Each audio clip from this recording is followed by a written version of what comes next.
Over the last 6 months, I've sent out over 75 LinkedIn DMs per day to generate meetings with companies such as the Ritz-Carlton, private aviation firms, yacht brokerages, commercial real estate developers, and private bankers.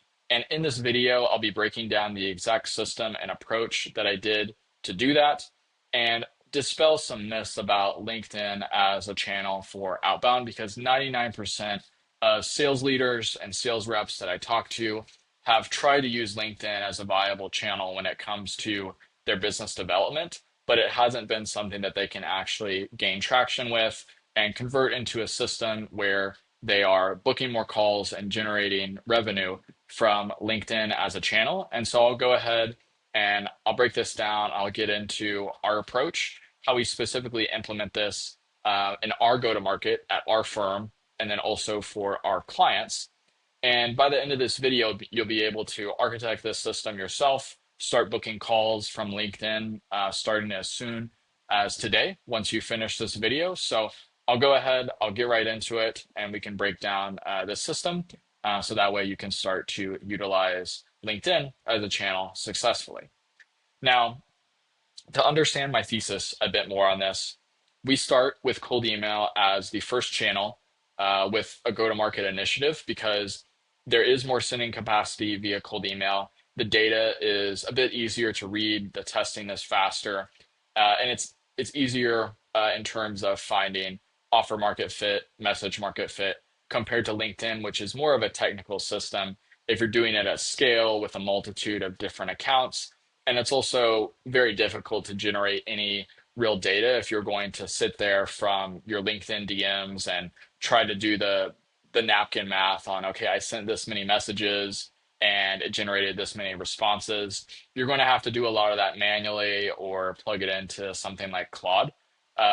Whereas with cold email, we have our own private IP sequencer where we can just see that data very cleanly and tracking, okay, how many sends for each campaign does it take us to get to a call or to a affirmative response, and then how many affirmative responses does it take us to get to a call scheduled, and then we're able to track from, okay, we have the best messaging, the best marketing for this specific lane. Now we can take that over to LinkedIn, right? So just to recap on that, our go-to-market flow, starting with cold email to test markets, offers, personas, and messages at scale. Find that winning combination and then adapt that over for LinkedIn, where you are adding more volume, of course, because you are taking your 10,000 sends per day from cold email and then adding in, anywhere from 55 to 150 DMs via LinkedIn, but you're also adding in an additional channel that helps add visibility and trust while you increase the response density because LinkedIn does have much higher response rates. You can see up here in these screenshots from campaigns, 22.7% of the messages that were actually opened are getting replies. And then from these other campaigns, response rates of 9%, 5%, 12%, right? So the reply rates are going to be higher via LinkedIn if you're doing it correctly. But this is also why most LinkedIn outbound campaigns fail. Companies will take a channel with a limited sending capacity, such as LinkedIn, and they test it for an unproven market, maybe a new offering, a very broad list, or they're maybe just immediately asking for the meeting. And then when that campaign underperforms, they write LinkedIn off as a channel and say it doesn't work. But LinkedIn is not the right channel to solve for that. Cold email is. So once again, just the last time to recap on this, start with cold email, figure out where the traction lies with that, and then carry over the audience, the commercial problem, the desired outcome, the offer, and then the underlying reason for outreach to LinkedIn. And then because LinkedIn is harder to scale, we don't want to waste the limited sending capacity testing random offers and audiences, right? Across the board with cold email and LinkedIn, a good test that I like to run for is this going to generate responses or is it not? Is that take the messaging that you plan to send to one audience and now replace that audience with a completely different one. So if I took, for example, outbound that I was going to send to a private jet broker, and then I changed the audience to a logistics software founder, If I could actually send that out and it not be a problem, I wouldn't have to change any messaging, then the offering and the terminology and the messaging used is just too broad. So think about the messages that you get where they're just extremely generic, even though it may be a good offer, right? In terms of like those messages you'll get where it's something about we'll book you 15 sales qualified meetings within the next 30 days or guaranteed or you don't pay, right? On paper, it's a good offer. But when you get these messages, you really don't care because you're like, this is extremely generic. This could go to anyone, right? So why would I even care to reply? Why would it matter, right? So the commercial problem, terminology, offer, and desired outcome should be different for each one. Examples of this would be industry language. It's one of the strongest forms of relevance. So the tools they use, the metrics they follow, macro industry data, specific internal data to what's going on like at that company or in their role, the problems they regularly encounter, the terminology they already understand, the outcomes that they're measured against. And so the example here for private aviation, if we keep going with this, would be they would specifically recognize language around Avinode, for example, because that signals that you understand how brokers source aircraft and broker flights. And it shows that you've interacted with the marketplace before. Someone looking from the outside in, if we keep going with this example, as just like a generic lead provider, they're not going to understand terms such as platforms like Avinode, right? Or asking a private jet broker if they have a private network of operators as well to help reduce cost for repo, right? And repo means repositioning flights. Um, I won't bore you with the specifics there, but that's how you should be thinking about this in your head. For targeting, um, I'll break this down of how we actually do this. It's very important that you find the right companies first and then filter for the right people inside of them.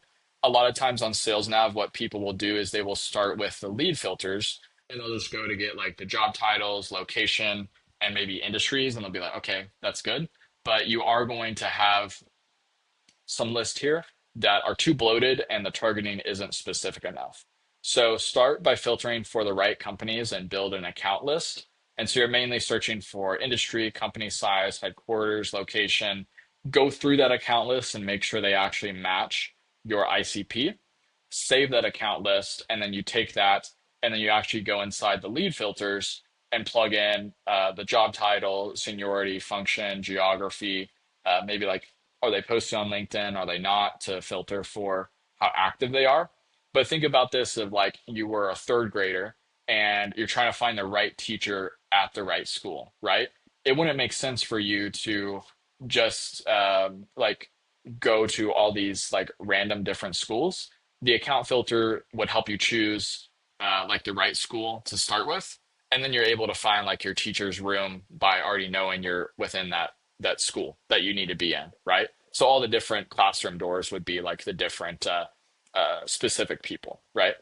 So an example of this would be if I was wanting to get in touch with real estate developers and real estate companies in Egypt, what I would do is I would go on the account side, and I've already built this account list, but I'm filtering for like location. The headquarters location is in Egypt. Here's the industry that they're in. Sometimes you can add keywords in here, but this is relatively simple.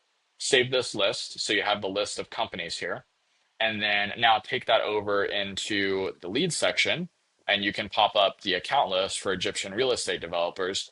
And then you can do more filtering based off of what is actually going to be accurate for your type of targeting. So if you're going after sales titles, you can add in the function for sales, their specific job title, their seniority level to make sure you filter anyone out that may not be or maybe like they're entry level, they're an intern, you don't really want to contact them. And so this is how you build a targeted list based off of LinkedIn Sales Navigator. Now, to get in terms of the direct response offers that you should be running, the message really can't be stronger than the offer behind it. And so it's very important to get clear on who is it for, the desired outcome, what's the time frame, and the burden, cost, or friction being removed. So an approach that we take is a very basic offer framework most of the time, not always. But how I like to break this down is just formulate this out for your own offering. We help specific audience achieve specific outcome within time frame without the common burden or pain point. So an example would be we generated 9 qualified calls for a logistics software company, resulting in 2 closed deals within 60 days without hiring another SDR or relying on paid advertising. So this is stronger than just talking about we help with more leads or we can do this for you, right? Um, Now, additionally, I can make a different video of our offers, but typically, if you're removing risk, um, this is the strongest actual offer to lead with, right? But a defined audience, measurable result, time frame, a reason the result was easier to achieve. Um, and the full offer, like everything, like you don't have to put a ton of proof in that first message. You can see also too, even this offer sentence right here, it's kind of like leaving the door open a little bit, right?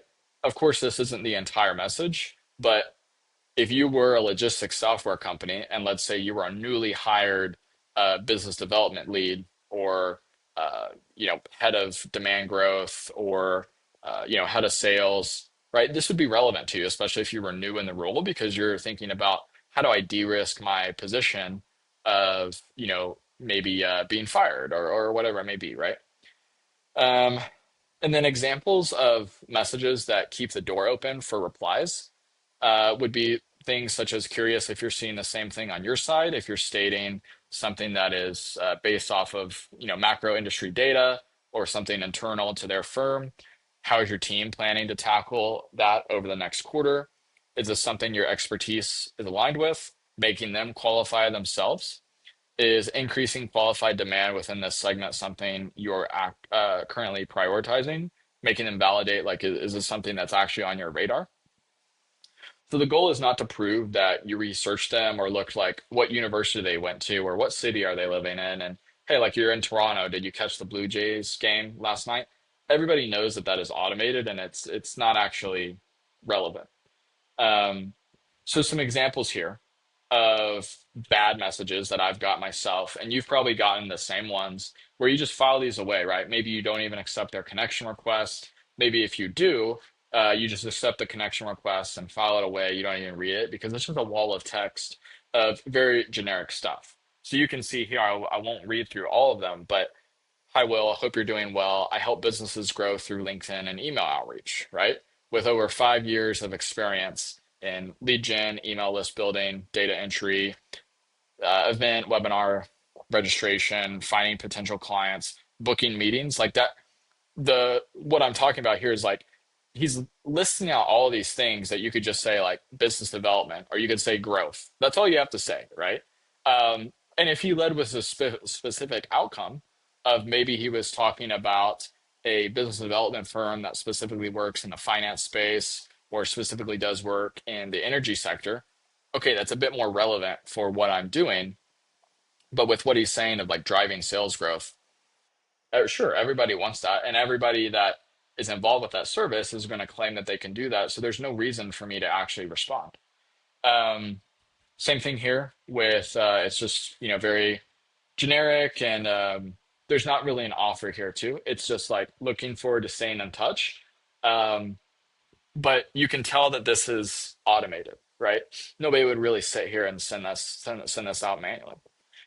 Hi, Will. I've been connecting with professionals across agencies, marketing, strategy, and business leadership who value meaningful collaboration and shared growth. Thought it would be great to connect and change perspectives when relevant. Now, the thing is like you may think that this sounds nice or it sounds a little bit personalized, but I don't know what to do with this, right? I'm busy. Like, I only have so much time on my hands. The prospects that you're contacting have limited time. So if you're saying, thought it would be great to connect and exchange perspectives when relevant, well, what are the perspectives that we're exchanging, right? Are you asking for my actual insights for like a report that you're making? Or are you wanting to try to generate a call with me? What's the outcome that can be provided from me going back and forth with you? Even if it's not necessarily something that's monetary, right? Um, I don't know what that is from this message. Um, So personalization can support the relevance, but it can't replace it. So the strong message doesn't need to include maybe their university, a recent post, promotion, a podcast appearance they had. It can help sometimes, but what is more important is the actual relevance. So here's an example of us of a meeting we were able to generate. Hey, first name. I have access to a network of ultra high net worth individuals and private offices actively looking for private jet charters or jet acquisitions. We're selectively plugging in a few proven partners into the flow. Does that align with your expertise? You can see here, I'm leaving the door open. I've made some specific um, terminologies, like I'm using specific words that tie into the work that we do with what's going to be relevant for him. And I leave the door open a little bit. Like, does that even align with your expertise? So now he's having to validate to me that, hi, Will, it actually does, as we offer blah blah blah blah blah, and then we get into additional details, and we're able to generate a call from that, right? So what does LinkedIn add to the go-to-market system? Cold email gives you the reach, but LinkedIn gives that reach an actual face with more personalization. So cold email, greater volume, faster market testing, more opportunities to actually compare those offers. But it only scales to a certain point, right? And then it's time to add in an additional channel. LinkedIn is typically 9 times out of 10 going to be the next best addition. For some clients, it's maybe cold calling, it's maybe ads, but most of the time, LinkedIn is the easiest to add in as the next step because overall, it's the general same direction of direct response marketing via cold outbound. It's just on a different channel. So LinkedIn, it can produce those higher, stronger reply rates, but it is harder to scale. So just keep that in mind. So to summarize, what 75 LinkedIn DMs per day has taught me is that better lists and better targeting are normally going to outperform you just sitting there trying to tweak the copy. The message should change when the market changes, of course. Industry relevance matters more than any type of surface level personalization that you're going to use via some type of AI tool or plugging things into Claude. The offer matters much more than that clever opening line that you see a lot of people use. And the first message should create some type of curiosity. It shouldn't explain everything and you put a wall of proof about who you are or what you do. So LinkedIn can work, it can produce those high reply rates, but cold email is definitely the more effective channel to start off day one. And this should be something that you look to work together and create multi-channel outreach, right? So the goal is qualified access. It's not messages or just replies. To look at this from a larger like shift and growth perspective, AI has made it easier for everyone to create content and launch outreach, but a lot of people are doing this wrong, or they just have a weak offer. And so prospects are receiving more messages across more channels. But now relying on one growth channel is no longer enough. You can't just rely on, I'll just post content, or I'll just run ads, or I'll just do cold email, or I'll just do uh, cold calls or LinkedIn DMs, whatever it may be. You cannot depend entirely on just a single channel there, right? Or like having the thesis on, I'll just improve my SEO and this is going to help everything. What that full funnel approach actually looks like is cold email is the greatest entry point to test markets, offer, and messaging at scale. This also helps with solidifying that product market fit from the offer side of things. Offer message fit is really strong if you start with cold email. LinkedIn can add that identity, the visibility, and the trust. One thing that I should have mentioned earlier is that with LinkedIn Outbound, this also helps add in those layers of trust where with cold email, somebody receives your cold email, they're going to copy and paste that domain and they're going to paste that and search and look at your website. With LinkedIn, they're actually clicking on your profile, scroll through your profile a little bit, and they'll typically go to your company page as well. So this can, help increase, viewership and engagement for your pages, but this also helps too with posting content to your LinkedIn accounts, right? That helps with maybe making them more problem aware or getting them solution aware and getting your exact offer in front of them within a different channel, right? Like if they're reading through your company content on LinkedIn and they're able to look at different case studies and your different thesis of how you approach offers, they're able to look more about your company and they're already more bought in, right? So additionally, cold calling is a different channel. Content educates buyers and builds familiarity. Google Ads for bottom of funnel, paid social, such as meta ads. Each channel can work, but it should reinforce the same market problem and offer. So the main takeaway that I would have for you guys from this video is don't add channels randomly, give each channel a specific job, and build multiple relevant touch points around the same commercial idea. And so from your side, these are separate activities, but from the prospect side, they're creating one combined impression, right? So just think about that as you go forward with your go-to-market. Hopefully this is helpful when it comes to thinking about LinkedIn and booking more calls from this channel. All that I ask, if you've watched all the way through the video, is just be sure to share this with somebody that would actually benefit from it. And then other than that, be sure that you subscribe if you haven't already. And I will go ahead and see you guys in the next video.